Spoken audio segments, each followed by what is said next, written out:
Bon, nous sommes donc, je l'ai dit, je le répète, à Katastag. Ici, il y avait cette fameuse société forestière Isola Choiser. On en reparlera tout à l'heure, peut-être quand nous serons confortablement assis. Le domaine génois, c'était quand même quelque chose. Et on en reparlera tout à l'heure. On va parler carrément de la Fortef. L'histoire commence à Paris. Il y a une banque à Paris, privée, qui gère des fonds de fonctionnaires. Et cette banque est gérée par un certain monsieur Auby. Et ce monsieur Auby est marié avec une femme qui a un frère, Ducreux, qui est colonel, Alain Ducreux. En 1921, ce monsieur Auby meurt. La veuve se retrouve à la tête de cette banque qui a quand même un actif très important. Et le frère, Alain Ducreux, qui est quand même un personnage douteux, il a eu maille à partir avec la police, mais pour des bricoles, des histoires d'argent, entre dans le conseil d'administration. Et il y fait entrer son fils, qui s'appelle Michel Ducreux, qui est très jeune et qui est ingénieur. Ils se retrouvent à la tête de cet argent, donc ils sont majoritaires, la sœur leur laisse faire ce qu'elle veut. Le colonel Alain Ducreux case un fils au Maroc, pour investir au Maroc, un gendre qui investit dans la région de Versailles, des grands hôtels, toute une chaîne de grands hôtels. Et lui arrive en Corse avec son autre fils, donc Michel. Il débarque, il prend contact avec la Sofis, cette société forestière, il lui propose de l'argent, d'investir et d'entrer au conseil d'administration. Et la Sofis s'agrandit. Le siège est à Pietrapol et est géré donc par, on peut dire, par les Ducreux. En même temps, il descend à Miachar, où il y a ce beau domaine, qui est vraiment un des beaux domaines de France, et qui appartient à une Madame Traine, Madame Young Traine. C'est probablement côté Allemagne, côté Autriche, je ne sais pas exactement. Et il achète le domaine, 1250 hectares à peu près. Il achète le château, ce château qui est là où il y a une tour, quand on sort de Miachar, sur la gauche, là il y a cette tour, cette grande bâtisse orange avec la pharmacie Tadei. Il achète ce château, ils en font quelque chose de très beau, donc dépenses somptuaires. En même temps, il remet en valeur tous les terrains de Miachar. On assainit les terrains et on referme, on crée des champs, etc. Ils exportent les légumes à Bastia, sur le marché un peu partout, et le foin, le fourrage, ils le vendent dans la région. En même temps, ils construisent une cité ouvrière à Agnatello, au-dessus d'Abazia. Quand vous montez, c'est la dernière vers la montagne. Une grande scierie. Les Ducreux achetaient énormément de matériel, parfois inutile, on le verra, et ils avaient là-dessus des ristournes très importantes. Mais c'était secret, ça c'était la face cachée, parce que vous verrez, Ducreux, il y a un côté lumière et un côté ombre. Il est double. Donc ils construisent une cité ouvrière capable d'abriter 2000 ouvriers. Une école pour 50 élèves et plus, 57 élèves, et cette fameuse usine. L'usine Ducreux connaît, nous sommes en 1930, donc 1931, par là.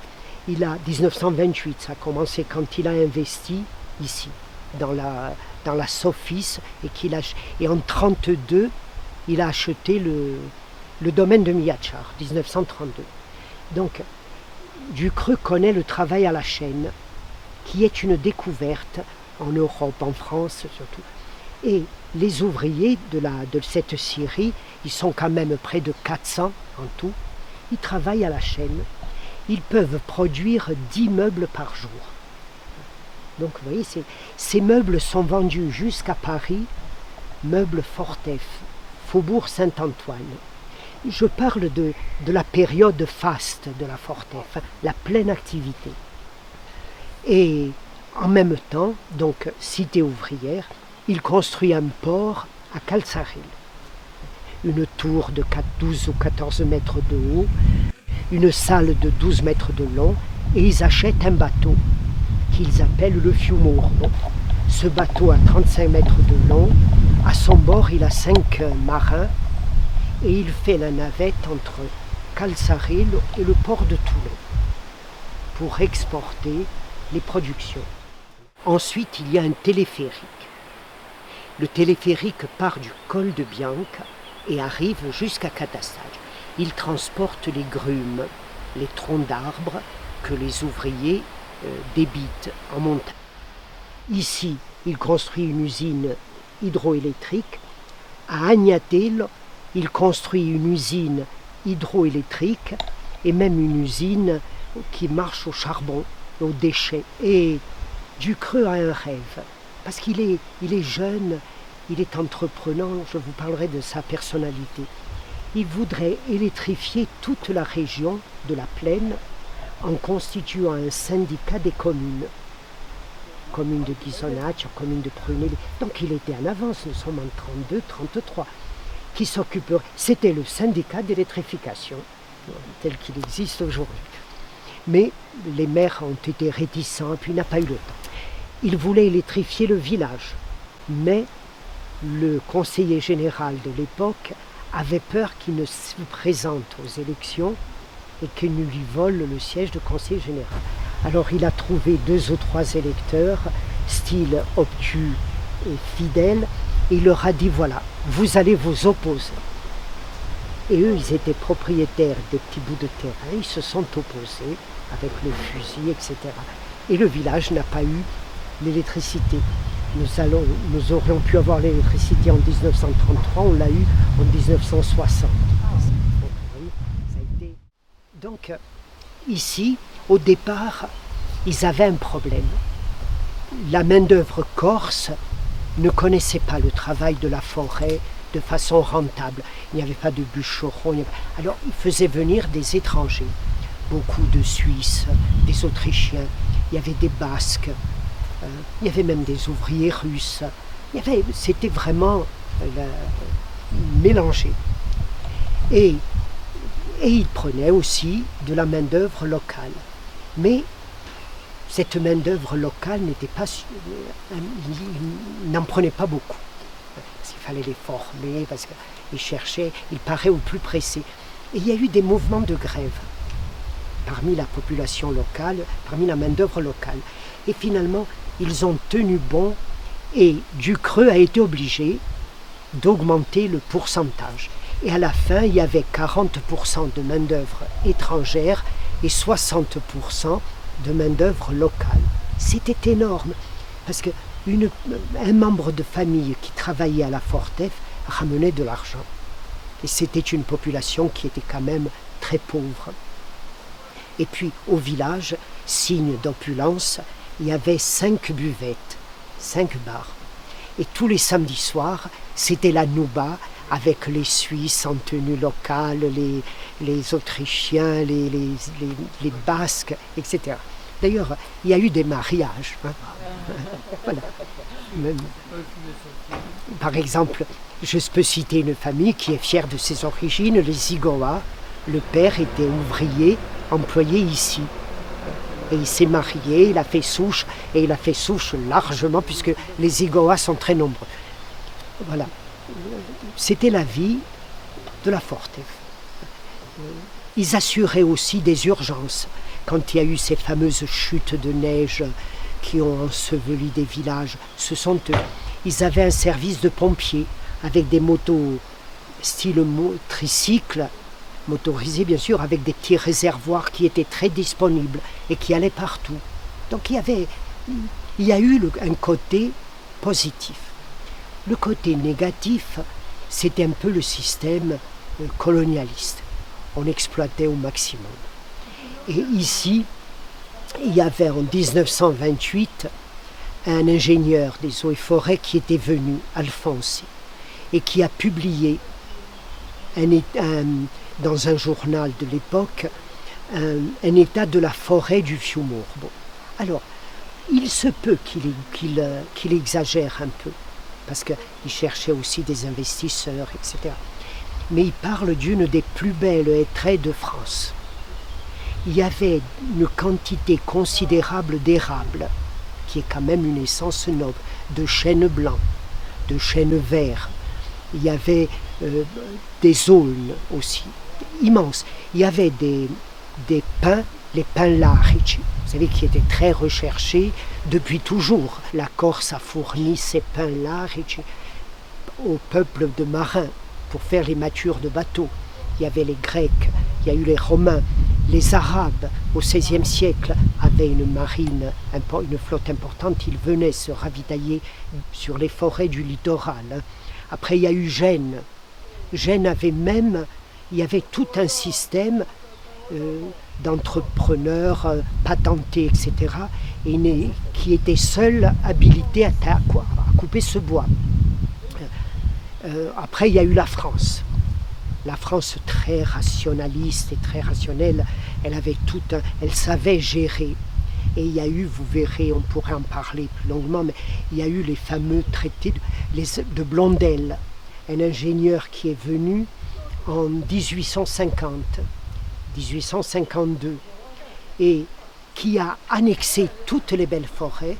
Il en a fait des forêts d'État, ONF, Office national des forêts, et puis les forêts moins intéressantes, qui pouvaient à la limite coûter de l'argent à l'État, il les a laissées aux locaux particuliers. Il leur a abandonné ça. Donc il y avait eu tout un système d'exploitation de la forêt. Mais la forêt du Isolaccio San Gavino Serre était belle. Et la Fortef, vous savez, l'ONF, à la fin, il y a quelques années, avait dressé un constat, il y a 50 ans de ça, et il disait, d'une des plus belles forêts de France, la Fortef a fait un désert. Parce qu'ils coupaient. Ils exportaient, ils coupaient. Même la masse de maquis pour faire du charbon, les arbousiers, les bruyères, etc. Et à la fin, il y a même du bois qui pourrissait sur place. Voilà. Et ça, en 1944, l'incendie a dévasté ce qui restait. Donc, enfin, tout cela allait son train avec les projets du jeune Ducreux, que les gens adoraient. Parce que c'était, moi je dis toujours, il était un peu comme Crocodile Dundee. Vous savez, casquette de cuir, bottes, jument blanche, il est toujours à cheval par monts et par vaux. Et donc, il avait construit le téléphérique qui arrivait ici, et quand il est mort, on était en train de construire les soubassements des pylônes pour prolonger le téléphérique jusqu'à Agnatelo. Son rêve, c'était de couper le bois en montagne et de l'amener jusqu'à la scierie d'Agnatelo, par câble, par téléphérique. Donc, vous voyez, il était vraiment en avance sur son temps. À Agnatelo, il avait donc cette usine hydroélectrique et thermoélectrique. Il avait un projecteur de 3000 watts. Et la nuit, on coupait en cas de besoin l'électricité à Agnatelo, et tout était concentré sur ce projecteur qui éclairait la mer à Calzarello. À tel point que ça a inquiété le gouvernement. Et en 1932, les renseignements généraux ont été chargés de faire un rapport pour voir s'il n'y avait pas des activités. On soupçonnait les Ducreux d'avoir des accointances avec les Allemands, donc et de préparer, etc., avec tout ce qui s'ensuit, avec déjà les prémices du régime fasciste, etc. Mais finalement, le rapport des renseignements généraux, qui avait tout examiné, a été favorable. Il a dit la seule crainte, c'est qu'on ne débarque en Corse des clandestins pour les embaucher sans qu'ils aient de papiers en règle, etc., et qui est le pire comme le meilleur. C'était la seule. Sinon, il parle de l'assainissement de la région, de toutes ces infrastructures qui ont été créées, les routes qui ont été ouvertes, le travail qu'il a donné aux populations locales. Enfin, c'est assez. Voilà. Ducreux, le jeune Ducreux, avait un faible. C'était les belles femmes. Et de temps en temps, il s'était spécialisé dans les reines de beauté. Et de temps en temps, certaines c'était des ex-reines de beauté. Mais il les ramenait ici, à Katastad. Lui, entre-temps, s'était installé à Miachar, dans le château. Bien sûr, il avait ses bureaux, tout avait été transféré, ce qui était devenu Fortef, forêt, terres et forces du Fiumour, voilà, forêt, terres et forces du Fiumour. Il avait tout transféré, mais il amenait ces belles femmes à Katastad pour les dépayser. Et on raconte qu'une fois, il s'était débrouillé pour en faire tomber une de cheval, pour faire rire les ouvriers. Il avait un côté donc un peu cabotin et cruel, voilà. Et les ouvriers, bien sûr, se marraient, etc. Et à Sénan, sur la côte, il a eu un accident de voiture avec une reine de beauté. Lui était très jeune, ça se passait en 1935. Et la reine de beauté a été défigurée, enfin ça a une carrière brisée, et lui est mort. Et sa secrétaire disait, ce n'est pas un accident. Et moi, lorsque j'ai lu ça, ce n'est pas un accident, j'ai pensé à un assassinat.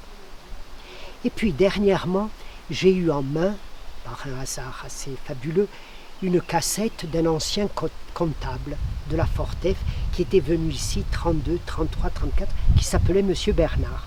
Et il raconte. Et lui parle d'un suicide. Parce qu'en France, il y avait eu, vous voyez, je fais des pas en avant, des pas en arrière. En France, il y avait eu la fameuse crise économique 1930, 1931, etc. Et l'étoile du foyer avait fait faillite. Donc, la source était déjà éteinte. Et il y a eu d'ailleurs des suicides, puisqu'il y avait des retraités qui avaient tout perdu. Même quelqu'un de chez nous, d'Isolach, s'est suicidé parce qu'il avait tout placé là, un peu poussé par les Ducreux, qui avaient continué. Et donc, tout tombait à l'eau. Et il se peut que Ducreux, le jeune, n'ait pas supporté ce naufrage et qu'il se soit suicidé. Donc, la Fortef a continué quelque temps avec le colonel Ducreux, qui a été arrêté, entre-temps pour malversation, parce que l'étoile du foyer, dit ce monsieur Bernard comptable, a dépensé 1 milliard de francs à l'époque. Donc, c'était absolument considérable, inimaginable, en comptant le Maroc, Versailles et la Corse, le gouffre de la Corse. Et donc son suicide est plausible. Le colonel a été arrêté, mais il y a eu des interventions. Et on parle de ce comptable, M. Bernard, parle de l'intervention du général Maginot, qui avait été ministre à l'époque, ce fameux Maginot de la ligne Maginot. Et il avait été libéré, il n'avait pas été inquiété. Et puis il donne aussi un détail qui me gêne un peu pour l'image de Ducreux. Il dit qu'un comptable s'appelait Augier, qui était ici donc, et un jour Ducreux lui avait demandé de falsifier des comptes. Et lui avait refusé. Et il l'avait licencié. Et un autre comptable avait été plus conciliant. Il avait falsifié des comptes et s'était retrouvé, avant de partir, il avait tout arrangé, il avait sans doute été gratifié. Il a été arrêté à Toulon, il avait fait quelques années de prison par la faute de Ducreux. Donc vous voyez, le suicide est plausible. Ouais, tout a périclité. Il n'y a pas eu, et c'est le drame, personne parmi le monde politique de l'époque, etc., d'essayer de voir ce qu'on pouvait faire, de sauver cela. Le Katastad a été pillé, on a vendu du matériel, parce qu'à Katastad, il y avait 12 tracteurs, des camions, il y avait des voitures. Ce directeur, ce comptable dit que quand il est arrivé, Ducreux lui a fait le déménagement du continent à la Corse en bateau. En arrivant ici, il lui a donné une voiture et 3 chevaux. Et Alors il raconte des choses assez extraordinaires. On en reparlera tout à l'heure peut-être, avant que vous ne soyez en réanimation. L'église de Miachar avait été construite par Michel Ducreux. Parce que quand il est mort, il y a eu des éloges, mais extraordinaires. Ducreux était le parrain d'une ribambelle de gosses, qui n'étaient pas les siens, quand même. Et il organisait des goûters au chocolat, il faisait venir le théâtre Guignol de Bastia ou d'Ajaccio, je ne sais pas. Enfin, il était très attentif et, voilà, et très séducteur et très populaire. Donc le côté colonialiste, le côté n'est apparu qu'après. Hein, voilà. Et après, il n'était pas de bon ton de dire du bien de Ducreux. Mais il faut faire la part des choses. Voilà. On a un film, mais tout à l'heure, peut-être au dessert, si vous voulez le regarder sur ordinateur, c'est Miachar en 1932. Vous verrez les engins exceptionnels. Il organisait des courses de vélo. Il y avait beaucoup d'athlétisme. Des athlètes d'ailleurs qui ont ça fait très fasciste, tout habillé de blanc, etc. Mais c'était l'époque aussi, il ne faut pas exagérer. Il s'inquiétait d'une vie culturelle, d'une vie sportive, il s'intéressait à tout. Voilà. Il en est resté une légende. Et les gens ici, très longtemps, les derniers, ils disaient au temps de la Fortef. C'était...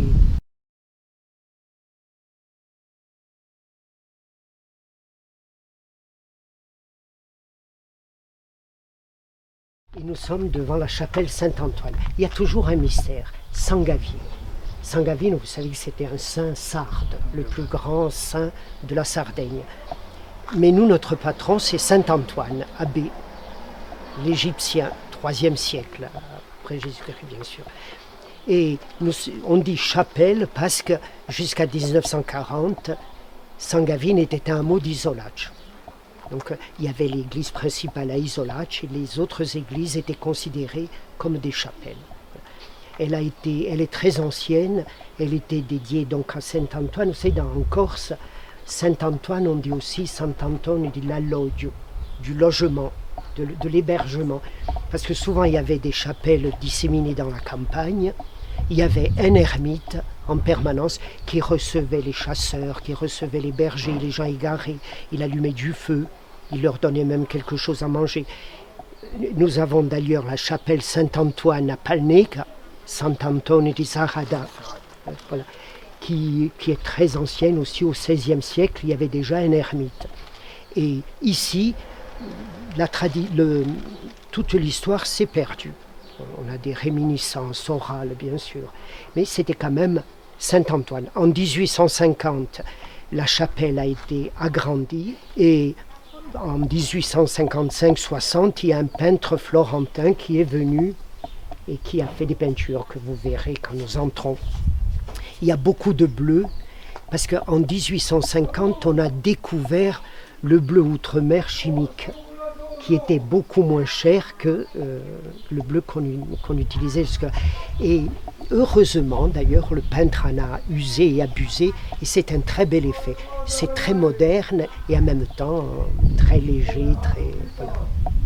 Saint-Antoine, je vous en parlerai un peu dedans, 2 ou 3 mots pour la tradition, parce que c'est vraiment...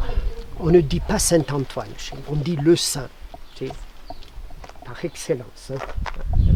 Voilà. Et là, comme c'est l'espace sacré, on a construit le monument aux morts, on a édifié le monument aux morts là à côté, qui est très beau aussi, bien qu'il n'est pas somptueux. Il faut toujours tenir compte des finances d'un village, quoi. Et à côté, il y avait le presbytère qui est devenu maison communale. Après la loi de 1905, il a été annexé par l'État. Et la marraine, qui est morte à 96 ans, me racontait que lorsque les gendarmes sont venus pour l'occuper, toutes les femmes du village se sont armées à leur façon. Alors elles avaient des balais, des fourches, toutes sortes d'instruments de cuisine, quoi. Et les gendarmes sont partis.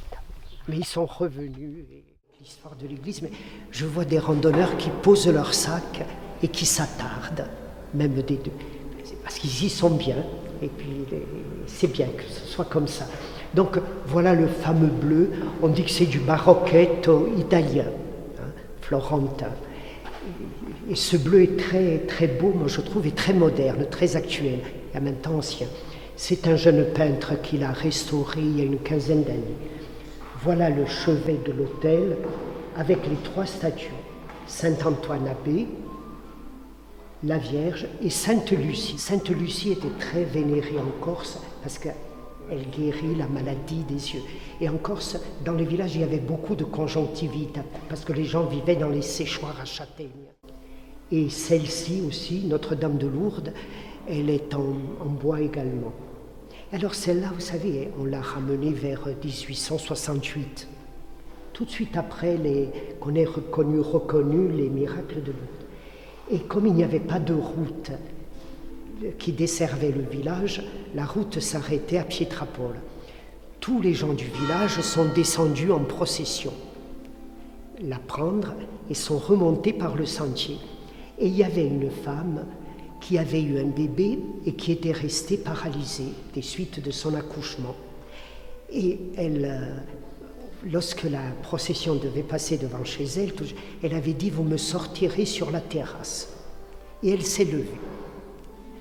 Alors, la vieille personne qui me racontait ça il y a longtemps, j'ai dit « Mais c'est un miracle alors ». Alors elle me dit « J'aurais bien voulu voir que la Vierge arrivant dans son village la première fois ne fasse pas un miracle. » C'est la foi parfaite. Voilà.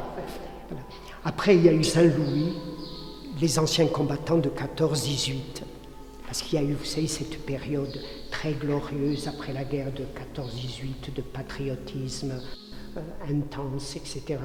Il y a eu beaucoup de morts dans le village, d'ailleurs, plus de 35. Donc, imaginez ce que ça représente pour un petit village. Saint-Louis, et celle-ci, elle est aussi particulière, c'est Notre-Dame de la Victoire. Notre-Dame de la Victoire, c'était quelqu'un de 14-18, on l'appelait le chevalier d'Assas, le lieutenant Giacomini, qui s'était illustré par des hauts faits pendant la guerre de 14-18. Et il avait été blessé, il était venu, il avait acheté cette statue, mais il a voulu volontairement repartir à la guerre, où il a été tué à Verdun. Donc la statue qui est fêtée tous les ans aussi, souvenir des anciens combattants. Voilà. Et les autres, ce sont des statues très belles, parce qu'elles ont une valeur même artistique, et du bois, et là c'est de la terre cuite. Les autres sont des statues qu'on retrouve dans toutes les églises en plâtre, je dirais. Et là, nous avons San Gavino, qui nous a été offert par l'évêque de Porto Torres en Sardaigne, puisque c'est là que San Gavino est enterré. San Gavino était un soldat romain. On l'avait chargé de surveiller des chrétiens qu'on allait exécuter le lendemain, et lui, à leur contact, s'est converti, les a relâchés, il a été décapité à leur place. Et les 2 autres chrétiens sont venus, quand ils ont entendu ça, ils ont été à leur tour exécutés. Voilà. Et, petite histoire, nous avons la porte des hommes et la porte des femmes. Alors, quand il y a un enterrement, par exemple, les hommes prennent soin de rentrer par là. Ils n'entrent pas par là. Et ils se mettent généralement, ils se cantonnent là, hein, dans ce coin. Ce sont les bancs des hommes. Ils sont moins confortables que les bancs. Et ça se perd un petit peu, mais ça perdure. Hein, il ne faut pas croire pour les portes. Puis alors, il y a des objets. Vous savez que l'Église a toujours accepté un petit côté de paganisme. Les signes, par exemple, on signait pour le mauvais œil, pour la colique, pour les maladies de nerfs, pour tout. Hein. Il est resté le mauvais œil. Alors tout le monde croit souffrir du mauvais œil. Et les curés l'Église a simplement rajouté des prières chrétiennes dans ces formules absolument païennes. Donc c'était une façon de les approprier. On commence par le signe de croix, on finit par des prières. Et puis il y avait des objets. Il y avait la clé de Saint-Antoine. Elle avait comme vertu de guérir la fièvre afteuse des chèvres. Alors les gens, les bergers, quand leurs chèvres avaient la fièvre afteuse, il faudrait que j'en parle au vétérinaire. Ils venaient chercher la clé et ils touchaient la bouche de leurs chèvres. Et les chèvres guérissaient. C'est la clé de Saint-Antoine. Je vais passer sur mon genou. Il y avait un autre, on l'appelle le cordon de Saint-Antoine. Dans certaines régions, on l'appelle le cordon de Sainte-Anne. Je vous explique pourquoi. Quand il y avait des femmes en couche, les femmes accouchaient toutes à la maison. Il y avait d'ailleurs beaucoup d'accidents. On leur passait autour de la taille le cordon. Et on avait une façon de le nouer. En tirant dessus, le nœud se défaisait. Et c'était pour faciliter l'accouchement. Puis il y avait la symbolique du cordon ombilical. Il y avait voilà. Et chaque fois qu'une femme était prise de douleur, on montait vite chercher le cordon. Ensuite, il y avait, donc, dans certaines régions, on l'appelle le cordon de Sainte-Anne, qui a été mère. Du point de vue logique, c'est plus acceptable que le cordon de Saint-Antoine. Ils sont encore utilisés ? Non. Maintenant, tout le monde... Vous savez, une vieille disait un jour, si les femmes allaient accoucher à la maison comme avant, elles mourraient toutes. Elles partent toutes à la clinique, à Bastia. Et puis nous avons ça. C'est Ugourno chez nous, et ailleurs on l'appelle Ugolombo. Il sonnait l'urgence, il avertissait les gens. La dernière, alors il vient d'Isolaccio, il y a eu un kidnapping à une certaine époque. Et il y avait des vieux qui le gardaient, un groupe de personnes, de vieillards, les sages. Et quand il y avait une urgence, un danger quelconque, ou des pirates, on le sonnait sur une colline d'Isolaccio, ou Monte di Lana, on l'appelait. Et les hommes prenaient leurs armes et montaient à Isolaccio, parce qu'ils savaient qu'il y avait quelque chose. Et la dernière fois qu'il a sonné, ça a été en 1816, lors de la guerre du Fiumorbo. Un jour, vous reviendrez, je vous raconterai la guerre du Fiumorbo, qui est un film de cow-boy. Il y avait le commandant Poli de Sarri, en 2 mots, pas plus. Le commandant Poli de Sarri, qui était ici, qui était rentré en Corse et qui s'était retiré après Waterloo. C'était un commandant, un fidèle de Napoléon. Et il avait eu en main les bijoux du maréchal Murat. Je vous donnerai les détails, sinon vous ne revenez plus. Et il y avait le représentant de la France qui est venu, le commandant de Rivière, qui n'avait qu'une idée en tête, récupérer ses bijoux. Alors pas d'amnistie, pas de paix, rien, il fallait les bijoux. Et le commandant Paul y avait levé une armée de 1200 Fiumorbais à Sarri et ici dans les villages de la montagne, 1200. Et le commandant de Rivière avait levé une armée de 8000 hommes. Il était commandant du régiment Louis, il était ambassadeur de Sa Gracieuse Majesté, il avait tous les titres. Et il avait dit, il faut, le cœur, c'est Isolaccio, il faut les faire, les encercler, ces Corses, et les faire prisonniers, sous-entendu récupérer les bijoux. Et quand il est arrivé, il a dû déchanter. Il avait même 3 navires qui étaient sur la côte. Il a dû déchanter. Les Fiumorbaci lui ont tendu un piège. Il y avait le commandant Paul avait dit « De Rivière sera sur un cheval blanc. Celui qui l'arrête aura 10 000 pièces d'or ou d'argent, je ne sais pas. » Et ils l'ont arrêté, le cheval blanc, tout de suite. Mais il n'y avait pas le commandant de Rivière, il y avait le général Ottavio qui avait trahi et qui était avec le roi. Et puis le curé de Prunay, il avait armé tout un groupe de femmes sur les hauteurs. Et il a, comme des Indiens, il avait dit, quand la troupe montera par là, vous faites rouler des fagots enflammés, des rochers, et vous tirez des coups de fusil. Ils avaient volé des fusils à la gendarmerie. Ça a suffi. Enfin, Finalement, le commandant de Rivière a battu en retraite lamentablement, s'est retiré à Lire. Et là-dessus, heureusement, il avait décidé le blocus total. Le gouvernement le roi a nommé un autre ambassadeur, c'était le général Villot, qui lui se moquait pas mal des bijoux de Murat. Il a signé un traité de paix. Mais le traité de paix a été signé à Miyachar, à côté du cimetière, une maison très belle qu'on est en train de restaurer, Ivurnedi.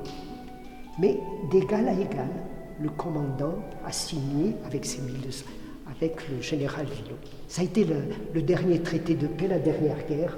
Et voilà, maintenant on s'en sert pour la Semaine Sainte. Comme les cloches partent à Rome pour la Semaine Sainte, pour rappeler les gens au sonneur.